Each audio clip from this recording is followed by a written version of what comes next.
السلام عليكم ورحمة الله وبركاته. اهلا بكم حبايبي، يا رب دايما تكونوا بخير وفي احسن الاحوال. هنعمل النهاردة قلقاس بطريقتين حلوين قوي.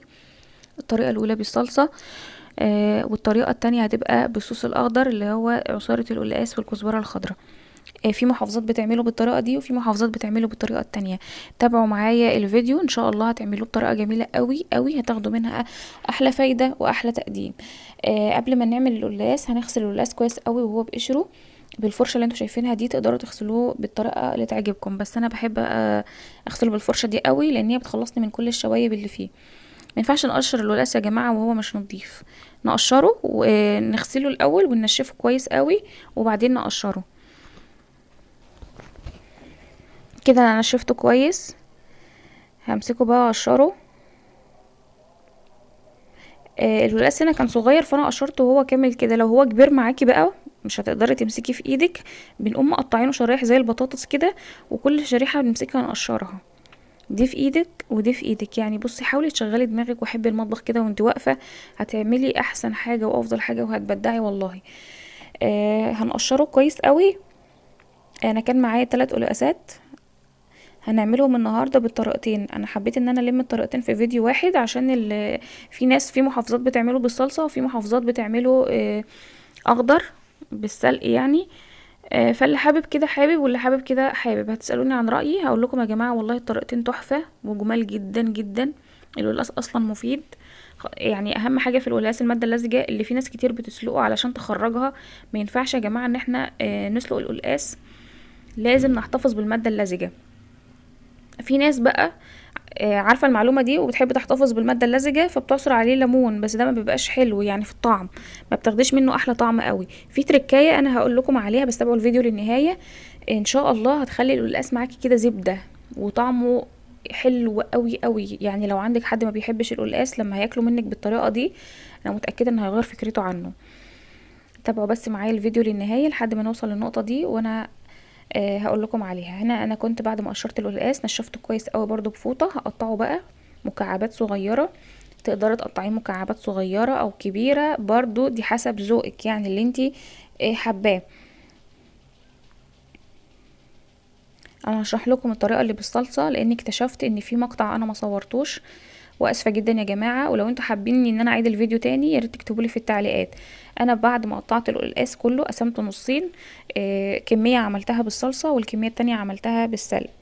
الكميه اللي انا عملتها بالصلصه بتعملي صلصه عاديه خالص اللي احنا بنقول عليها التخديعه، تخديعه عاديه خالص. هنجيب بصلايه كبيره وهنخرطها مكعبات صغيره وهنحطها في معلقه من السمنه لحد ونشوح فيها لحد ما يبقى لونها ذهبي. لما يبقى لونها ذهبي هجيب 8 فصوص كبيره انا كنت هرساهم، وبعد كده هحطهم على البصلة اللي دبلت، هشوح فيها لحد الاتنين ما ياخدوا لون وريحتهم تطلع. هنزل عليهم بنص كوباية من الكزبرة الخضراء انا كنت مقطعاها، هشوح فيهم كده لحد الكزبرة ما تدبل. وبعد كده هنزل بالصلصة اللي هو عصير الطماطم ومعلقة صلصة او يعني اللي متاح عندك، يعني هنزل خليها عصير طماطم. هنزل بشوية من عصير الطماطم وهسيبها لحد ما تتسبك تنشف كده زي ما اي تخديعة احنا بنعملها لأي خضار. اول ما هتنشف هنشوف الفيديو بقى وهقول لكم هنعمل ايه، بس انتوا خليكم فاكرين ان احنا وقفنا لحد ما الصلصة كده نشفت. انا هنا بكمل تقطيع القلقاس. آه هو مقطع القلقاس بالسلق هو الواضح قوي بصراحة، جميل جدا. اما الصلصة معرفش انا ازاي ما صورتش عمل التخديعة بتاعة القلقاس. عامة هي سهلة خالص والله يا جماعة زي ما قلت لكم. كده انا لميت القلقاس في الفوطه علشان ما ينزلش الماده اللزجه اللي جواه. هنا المقطع ده اللي انا ما كملتش تصويره، جبت معلقه من السمنه زي ما انتم شايفين كده، نزلت ببصله متخرطه وبعد ما خدت لون ذهبي نزلت فيه ب8 فصوص من الثوم انا كنت دقاهم، وبعد كده شويه من الخضره نص كوبايه من الخضره، وبعدين نزلت بالطماطم سبتها تتسبك. دي بقى التركيه اللي انا بقول لكم عليها. انا مش هحط القلقاس يا جماعه في الشوربه وبعد كده احط له عصير ليمون، على فكره طعمه ما بيبقاش احسن حاجه. انا بفضل التركيه دي في ان انا احتفظ بالماده اللزجه للقلقاس. هجيب حله هنزل فيها يعني معلقه بسيطه خالص من السمنه، وهنزل فيها بالقلقاس وهقعد اشوح في القلقاس، هشوح فيه لحد ما احس ان كل المسام بتاعته اتقفلت واخد لون خفيف كده. التركايه دي مش قادره اقول لكم، بتاخد القلقاس بتحطه في حته تانية خالص في الطعم.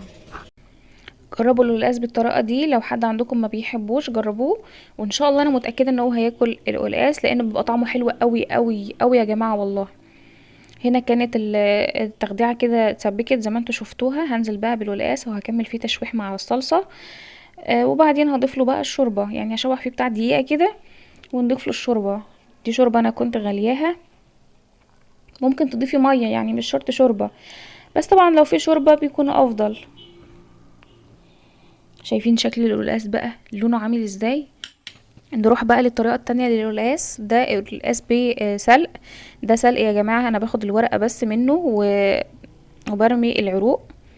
هاخد السلق، وفي كزبره خضرا برضو، وشبت، لو في شبت برضو تمام، بيدي طعم حلو قوي برضو ليه.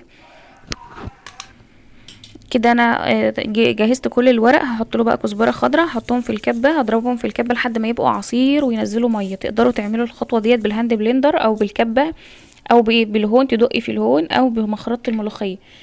سيان، كل الطرق سيان. اهم حاجه ان احنا هنخلص الورق نعصره كده بالطريقه اللي انتوا شايفينها دي لحد ما نخرج الميه اللي جواه، ننشف الورق خالص.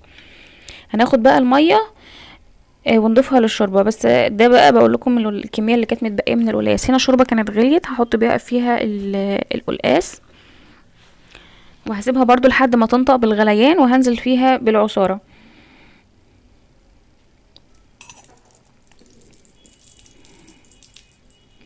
في طاسه بقى او في اي حاجه هنحط فيها ماده دهنيه سمنه، هنزل فيها بالورق اللي احنا صفيناه من ميته، اللي هي كان السلق والكزبره الخضراء. وهنفضل بقى هتك تشويح فيهم لحد ما ينشفوا. ينشفوا يا جماعه لحد ما يخرفشوا، لحد ما يعملوا صوت كده ايه، ناشف، مفيش فيه اي حاجه خالص، وياخد لون بقى ايه، غامق جدا جدا. هنا الشوربه كانت غليت، حطيت بقى عليها العصاره، ومن هنا بقى القلقاس بقى اخضر يا جماعه. شايفين؟ بحب جدا القلقاس بالطريقه دي. هسيبهم بقى كده يستووا. انا هسيب القلقاس يستوي في الصوص الاخضر بتاعه والشوربه، يعني مش هضيف له الطشه دي غير لما يستوي. هنا بقى انا كنت بنشف الورق اللي هو اتبقى من الورق، طبعا كان نشف خالص وخرفش. ضفت له بقى معلقه من الثوم المهروس ومعلقه من الكزبره الناشفه المطحونه. هنقعد نشوح فيهم بقى لحد ريحه الثوم كده ما تخرج. هتشمي احلى ريحه بقى في المرحله دي، ريحه كده ملهاش حل. هنا بقى القلقاس كان استوى، هطشه بقى بالطشه. الطشه دي زي طشه الملوخيه بالظبط، وهنطفي على القلقاس. كده القلقاس استوى، وعلى كده عملنا احلى قلقاس بطريقتين، طريقه الصلصه وطريقه الخضره. ارجو يا جماعه منكم المعذره على المقطع اللي ما تصورش، والله العظيم غصب عني. بس اهم حاجه يا رب يكون الفيديو عجبكم وجربوه بالتركايه. اهم حاجه ان التركايه دي اتصورت، والله العظيم شوحوا القلقاس يا جماعه هتاخدوا احلى طعم.